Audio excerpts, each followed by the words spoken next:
Hey guys, Wave Nunnally with Bible Unplugged, and we're back starting a whole fresh new series. This new series is going to be called Back to Basics. We're starting from the beginning and building up some of the most basic and foundational or fundamental aspects of our relationship with God, of our faith, of human nature. So some of the topics that we're going to be looking at is our natural inclination. Is that toward God or away from God, toward good or evil? And that's the one that we're going to be looking at today. But in subsequent episodes, we're going to be looking at the sacrificial system of the Hebrew Bible, the reason for it, why it's even there, how it functioned, and what it accomplishes. We're going to be looking at the spiritualization of that sacrificial system, both in Judaism and in Christianity. And then we're going to be looking at the culminating sacrifice of the sacrificial system, which is the sacrifice of Calvary, the Easter event, the death and resurrection of Jesus, and then quite a number of other things I think will be eventually added to this series as well. So today we're going to be looking at the issue of good or evil. Is man's inclination, our natural default, our human nature, or do we tend more toward evil or more toward good? Is it inborn, or is it something that we get from nature and from nurture? Usually these kinds of discussions center around the statements of Paul in the New Testament for whatever reason. And by the way, this is going to be more of a survey. We're not going to dive down deep into any of the passages or any of the material that I bring to you today. So we're going to get the 30,000 feet above level kind of flyover. And I hope that that's good for you, because otherwise we wouldn't get through the material, the breadth of the material that we want to look at today. So we start with Paul. You have on your screen here a Greek Orthodox icon of Paul that goes back quite a significant period of time. And then you have the Huffington Post version of Paul. I find it interesting that he looks a bit more like Osama bin Laden here than he does the historical picturization of Paul in ancient icons, but that's for another day. So Paul in the book of Romans, chapter 3, verse 23, he says that all have sinned, that there's not one human being on the face of the earth, regardless of your race or your age, your gender, whatever, that has not experienced some kind of a breach of covenant against God, some kind of infraction, some sort of wrong done toward fellow human beings or God. We've all fallen short of His glory. Paul follows this up in Romans 7. The law is spiritual, but I'm of the flesh, and I'm sold into bondage to sin. For the good that I want to do, I don't do it, but I practice the very evil that I don't want to do. This is a godly guy and a saint, a leader of the early Christian movement. And he's making this kind of observation about himself. This is my human nature. But I see a different law, he says, in the members of my body, waging war against the law of my mind and making a prisoner. He's in bondage in the earlier passage, making me a prisoner of the law of sin, which is resident within my members. And so a lot of people will say of Paul that, he has a really negative attitude toward human nature. Follow this up with 1 Corinthians 15. For since by a man, and I bet you can figure out who this is, who he's talking about, for since by a man came death, so by a man comes resurrection. In verse 22 of 1 Corinthians 15, in Adam all die. So Adam, answer to my previous question, who is since by a man. Adam sins, and so all of humanity falls with him and has the consequence of death, as did also Adam and Eve. So is Paul just unnecessarily negative? Is he sort of misanthropic? Is Paul looking at this kind of dystopia that we now live in, something that was caused by an original event that then morphed or changed the nature of our forefathers, our parents, Adam and Eve of the human race, that then comes down to us where we have some inherent flaw, inborn flaw and proclivity or inclination toward disobedience, rebellion, or sin. Let's take a look first of all at some material from the ancient Near East. It's not often discussed, not usually discussed in relation to this business of the fallen human nature of mankind. The ancient Near East we get from ancient Sumer. And we're talking about before Moses. We're even talking about before Abraham. We're talking about practically back to the dawn of human history and right at the time when it begins to be written down. Here's for example, a tablet that has been discovered in ancient Sumerian, and that's the kind of thing that we're looking at. And in this wisdom text, it says, there has never been a sinless child born to its mother. A sinless workman has not existed from of old. So my point here is this business of a negative attitude toward human nature at its base, at its root, is not something that is unique with Paul. It's not even unique to the Bible as a whole. But you've got people in the ancient world, folks who are living in almost prehistoric time, at the very dawn of writing. And these people are reflecting on the nature of humanity, and they're saying, there's a problem. We're in trouble. And it's not maybe here or with this person over there, but it is systemic. It is throughout humankind. Never has a sinless child ever been born. Sinless workman has never existed from of old. Now I'm also grouping in with texts like that ancient Sumerian text, the book of Job. Why is that? Well, because Job is really more of a pre-biblical character than he is anything else. He doesn't come from the time of Moses. He doesn't come from the time of the patriarchs, the judges, the monarchy or whatever. He is pre-biblical. He's an ancient patriarch, but there are these handed down stories that end up being embedded in our Bible, in the book of Job, about a guy who lived way back there, but he's not an Israelite, he's not an ancient Hebrew, and yet here he is reflected in the Bible. So we can consider him as being way back there in the days of Ebla and Sumer and Ugarit, etc. So the book of Job in chapter 4, can mankind be righteous before God? Question mark. Poetic parallelism, and I've formatted it that way. Can a man be pure before his maker? Question mark. These are both rhetorical questions. What that means is that the author is not fishing for the right answer. He knows the right answer. Rhetorical question means that the answer is already known, and it's so obvious. It's almost like sarcasm in a way. Obviously, a man can't be righteous before God or pure before his maker. So we have yet another example from the ancient Near East. Prior to Father Abraham's call in Genesis 12, prior to Moses beginning to write down the Torah, we've got an example from the ancient Near East of going, no, there just isn't anybody that's just inherently right, just a godly, righteous, people-loving, never making mistakes, never treating improperly a neighbor.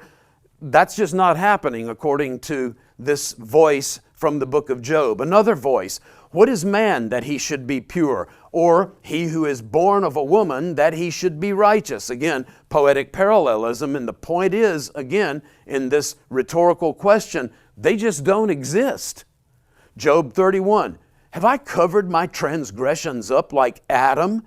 Some kind of way, in the ancient Near East, before Moses wrote the book of Genesis, according to this ancient patriarch who precedes Abraham, Isaac, and Jacob, have I covered my transgressions like Adam? It's like, wow, this thing, this intention, this proclivity that's within me, inclination to sin, yes, and then hide it, has been there since Adam covered himself up, first hid and then covered himself up with fig leaves. And at this point now, I'm trying to hide myself, hide my imperfections from the God who actually is able to fix them. Now let's look at the Hebrew Bible proper. Take a look at Psalm chapter 51, and I've got a picture of one of my Hebrew Bibles there. And in Psalm 51, the psalmist says, I was brought forth in iniquity. I was born into this. And in sin did my mother conceive me. And that doesn't mean that the sexual act itself is sin.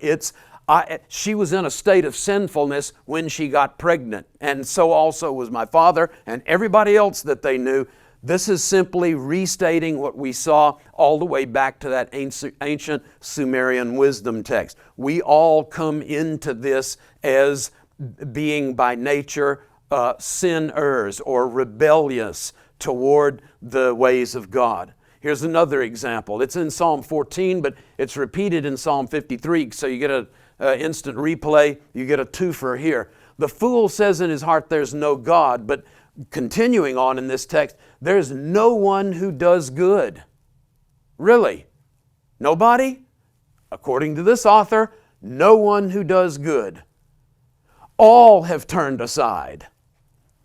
There is no one who does good, not even one. So, does this sound a little bit like Paul in Romans chapter 3? All have sinned and fall short of God's glory, of God's plan for relationship with us. There's another one from Isaiah. Moving from Psalms now to Isaiah. Here's a picture of Isaiah the prophet writing out his prophecy, but even more recently and pretty cool is the discovery of a bulla, a clay seal that was used to seal documents, and this was found only about 10 feet from the one that says belonging to Hezekiah, the son of Ahaz, the king of Judah. So about 10 feet away was a bulla from his court prophet. And this one, it says belonging to Isaiah the prophet. Really interesting stuff from the 8th century BC. Isaiah says, your first forefather sinned. And again, I'd ask the kind of rhetorical question, who's he referring to there? Your first forefather. Is it Abraham? No. Isaac? Nope. Jacob? No. Your first forefather is a reference again back to Adam. We have already seen that in Job. Your first forefather sinned, and your spokesmen have transgressed against me, meaning from the very beginning, the first words uttered until now your current leaders, they're all sinners. They've transgressed against me. Isaiah's got this sort of idea that this problem that it was evident in Adam is endemic within human kind as a whole. Isaiah says this, all of us, and this is where formatting properly and paying attention to literary form, that sort of thing is important. I've formatted this in poetic parallelism so that you're easily able to see all of us, each of us, every one of us, gone astray, turned to his own way, iniquity. Okay, all of this is because it's poetically parallel, it's synonymous. So all of us like sheep have gone astray. Each of us, you got to read into this, like sheep, has turned aside to his own way. But the Lord has caused the iniquity, and then the of us all, I just put over here to make sure that we got the poetic parallelism there, the synonymity of it. But the Lord has caused the iniquity of all of us to fall on him. So we've all fallen short of God's glory. We've all gone astray.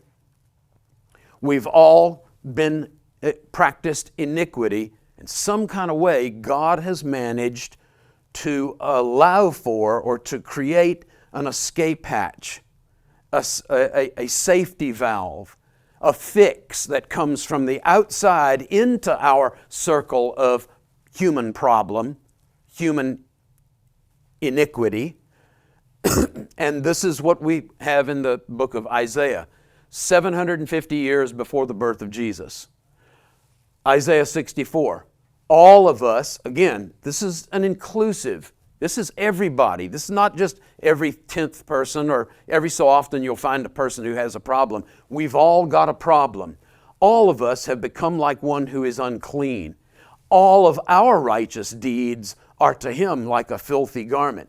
All of us wither like a leaf. And notice the poetic parallelism. So the our is everybody. very clear, synonymous. All of us, all of our iniquities, like the wind, take us away. There's Isaiah.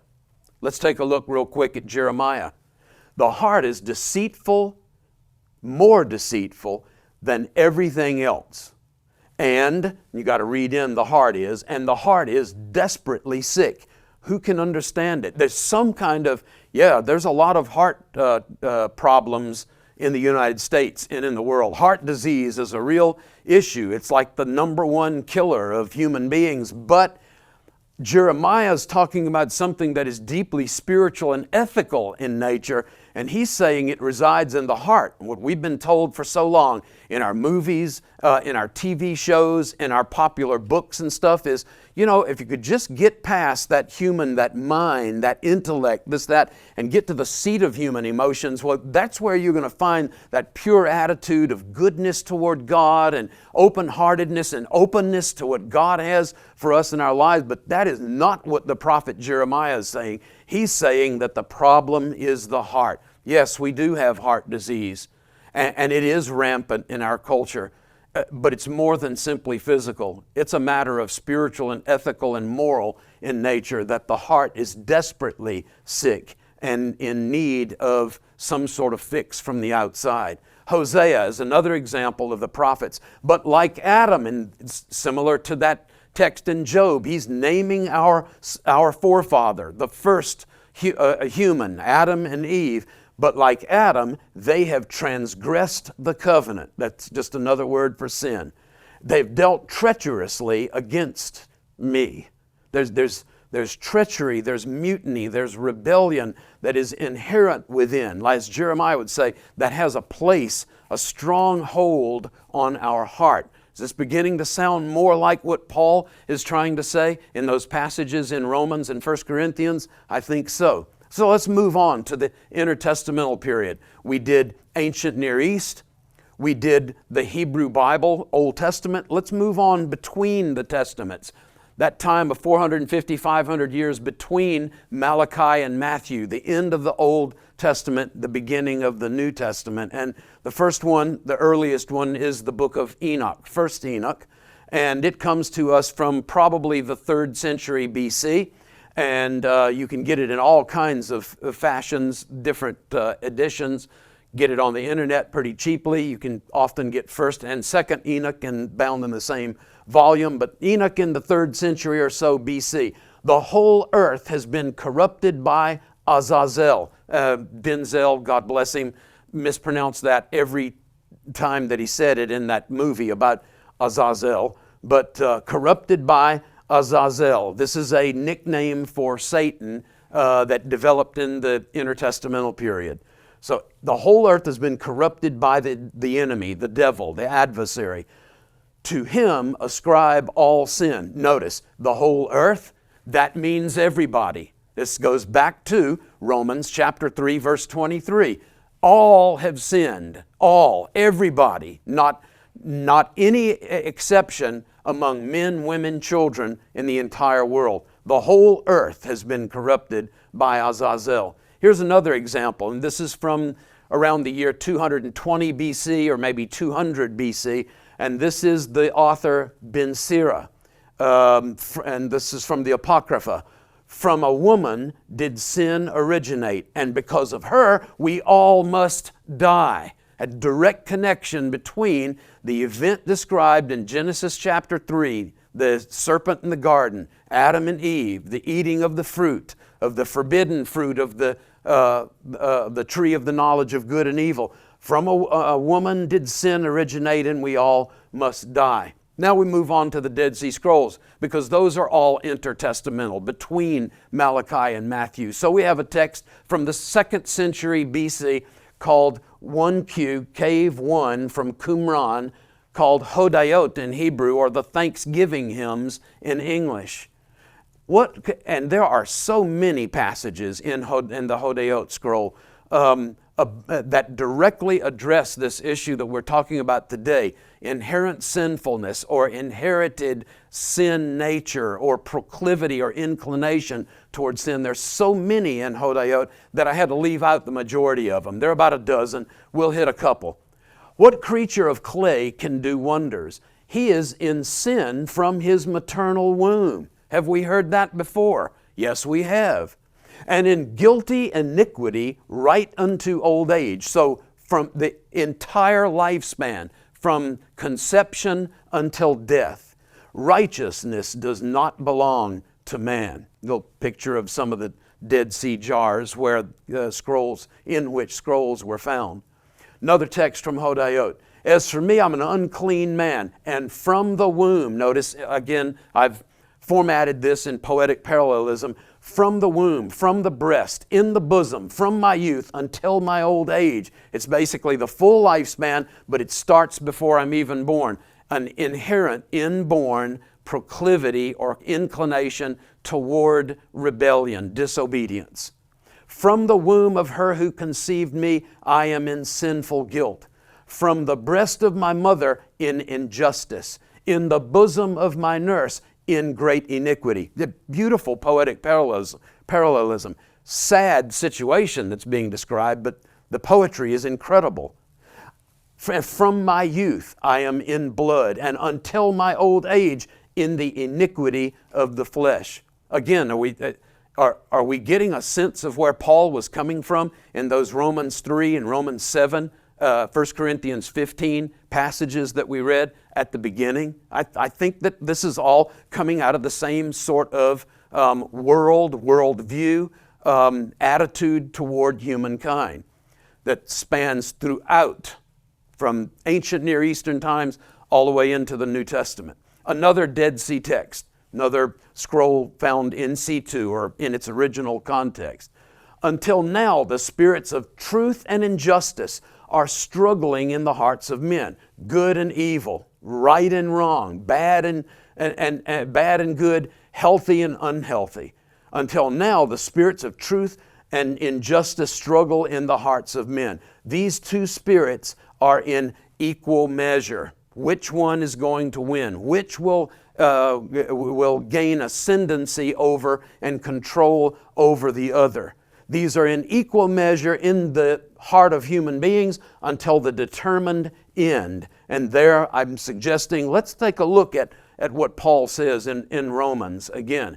Paul says in Romans 20 and Romans 7, I find the principle that evil is present in me. I want to do good. And on the one hand, with my mind, I'm serving the law of God. But on the other hand, that evil inclination, I'm serving the flesh in the law of sin. Wisdom of Solomon, about 100 BC. We're moving on from the 2nd century now to the 1st century, beginning, or in between 1st and 2nd century BC. Wisdom of Solomon from the Apocrypha. Judging them little by little, you gave them a chance to repent. And though you were aware that their origin and nature was evil and their wickedness inborn. Have we heard that before? From my mother's womb, born in iniquity, being nursed in evil and sin. That's exactly what we've seen in the earlier texts that we've considered. Here's another text, and this comes to us from the time that the New Testament is being written. However, it's not a Christian document. It's a Jewish, traditional, observant Jewish document. And in 4th Ezra, or 2nd Esdras, it's also called, to him, Adam, you commanded only one observance. It was just one thing, one prohibition, one rule. Don't eat of the tree of the knowledge of good and evil. But he transgressed it anyway. Therefore, you appointed death for him and for his generations, others coming after him. Every nation walked after their own will. You led forth the seed out of Egypt, and you brought them to Mount Sinai to give the law to Jacob's seed. Now we're talking about God dealing with covenant Israel. The commandment to the generation of Israel. And yet, by the way, that's great poetic parallelism. Israel, Jacob, yet you did not take away from them the evil heart. So there's that, despite standing before God, being in God's presence, being at Mount Sinai, being delivered as slaves and now as free men out of Egypt, you still were not able, didn't deliver them from the slavery to the evil heart. For the first Adam, clothing himself with the evil heart, transgressed and was overcome. Likewise, also all who were born of him. Thus, the infirmity became systemic. The law indeed was in the heart of people. Listen to how close this sounds to Paul. The law was in their heart, but existed in conjunction with the evil germ, the good and the evil, existing in the same person. So what was good then departed, and the evil remained. The evil overcame the good. Here's another text from 4th Ezra, same text, same book. O Adam, what have you done?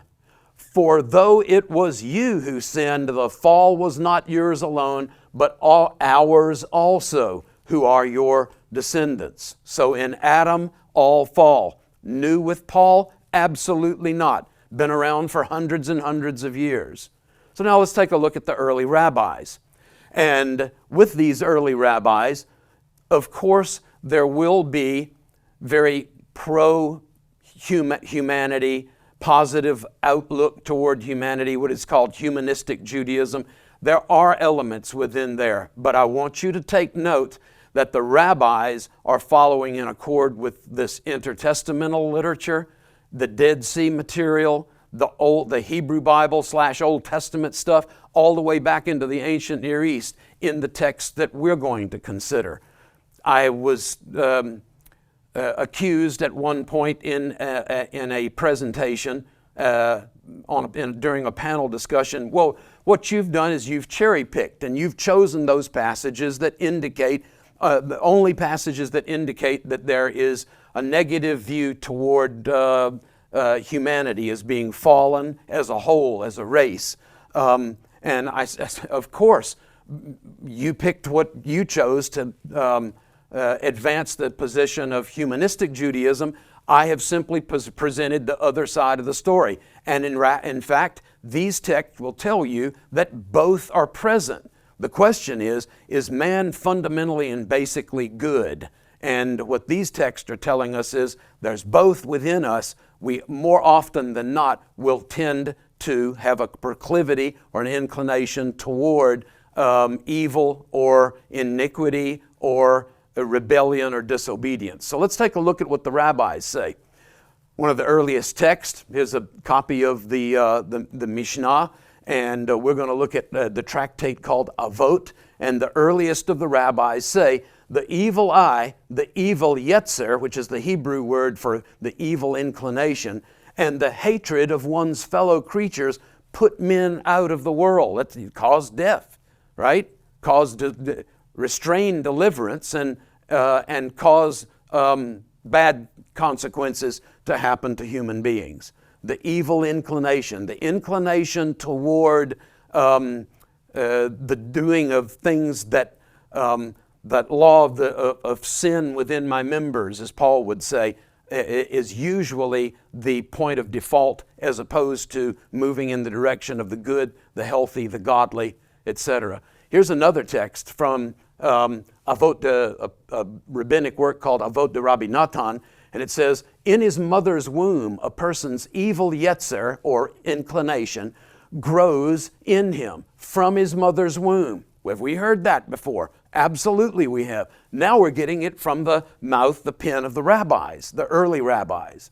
As soon as he emerges from the womb, he begins to break Shabbat and starts to kill people, in other words, disobey the word of God or the commandments of God. From the first drop that a person puts inside of a woman, the evil yetzer, or the evil inclination, exists, meaning from conception. These are the rabbis. Have we heard this before? Yes, we heard it in ancient Near Eastern material. We heard it in the Hebrew Bible. We heard it in all of the intertestamental literature, and now we're hearing it from the rabbis themselves. From the first drop that a person puts inside of a woman, the evil Yetzer exists. From the first moment that an infant is placed in the crib, it is trying to kill you. And the reference is back to Cain slaying Abel. The rabbis. Here's another text. Why are the Gentiles contaminated with lust?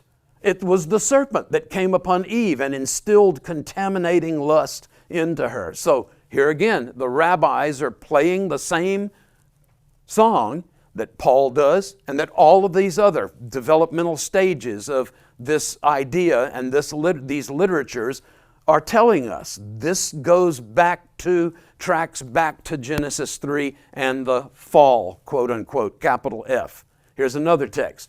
When does the evil Yetzer, or inclination, begin to rule over man? From the moment of his formation into bones, muscles, and flesh, or from his birth? In other words, the question is it at conception, or is it when the baby actually is born, comes out into the world? But the point is this goes back to a person's origins.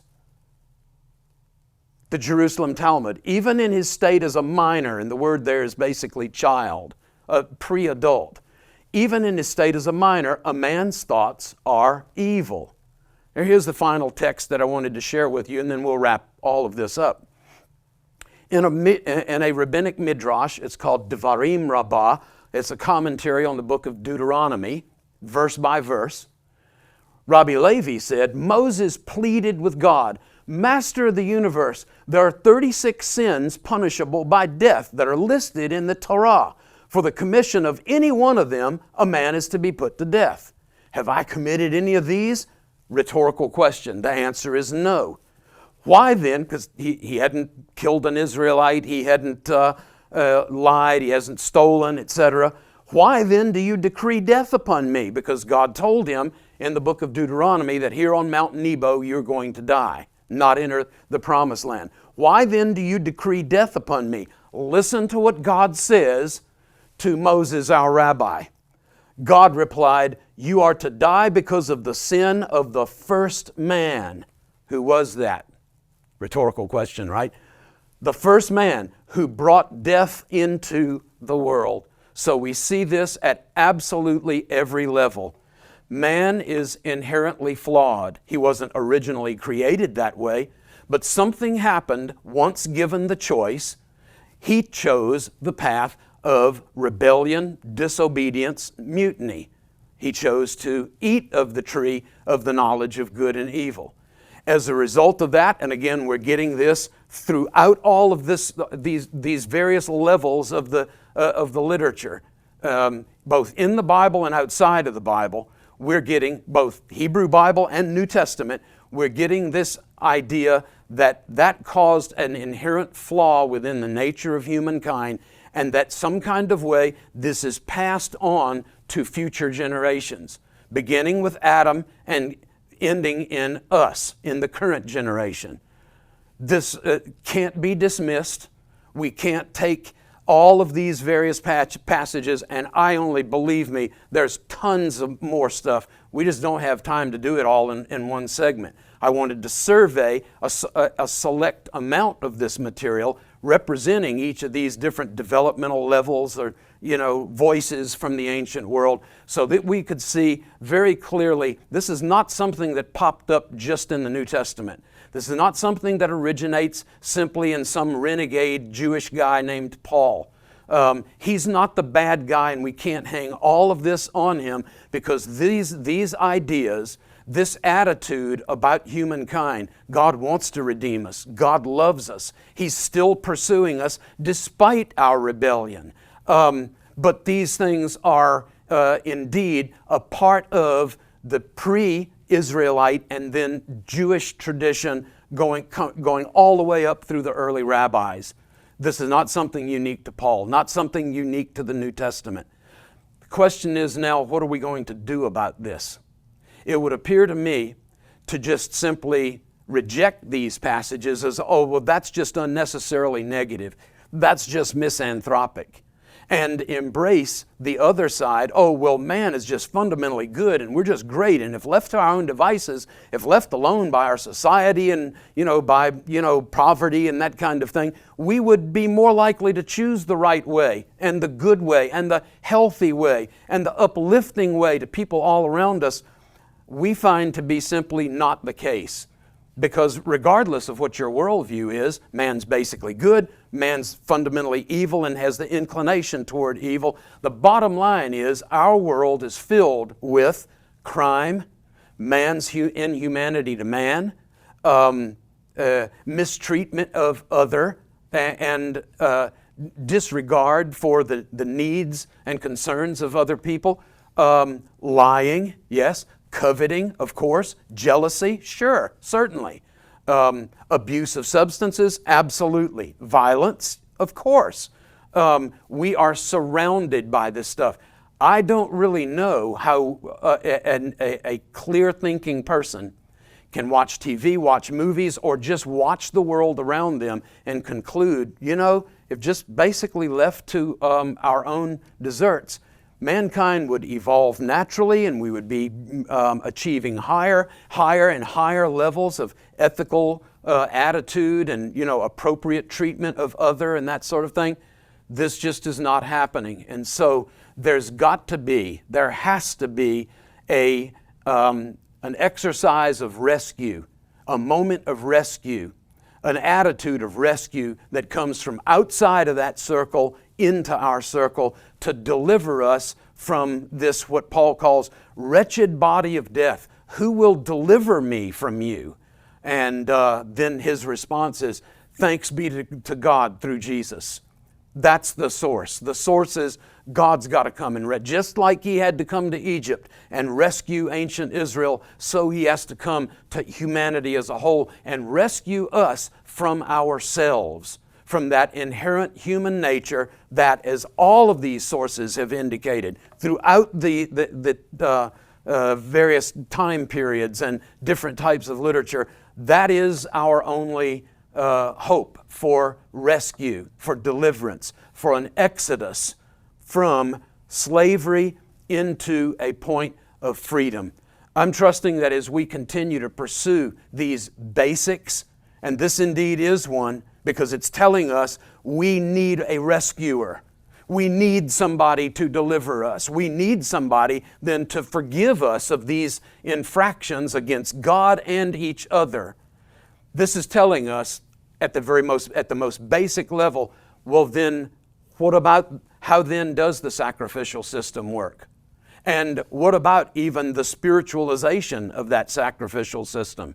And then what about this final and ultimate sacrifice provided for us as we've just gone through the period of Pesach, Passover, and Easter? These thoughts are still upon us. So please stay tuned. We will continue to fill in the blanks. We'll keep going back to original sources.